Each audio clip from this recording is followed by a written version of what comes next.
Hey guys, we are back with another video, and here is a 5th grade multiplication problem with decimals. So let's try to solve it. So it's 8.5 times 6.3. So let's just do it regular and then figure out the decimals. So 3 times 5, 15, 3 times 80, 240, 60 times 5, 300, and then 60 times 80 would be 4,800.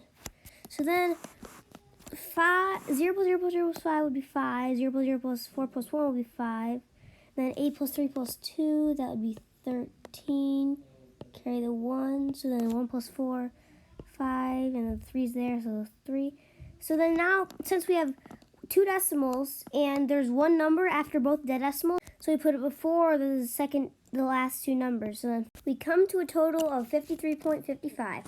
That's it for today, guys. Hope you enjoyed. Bye!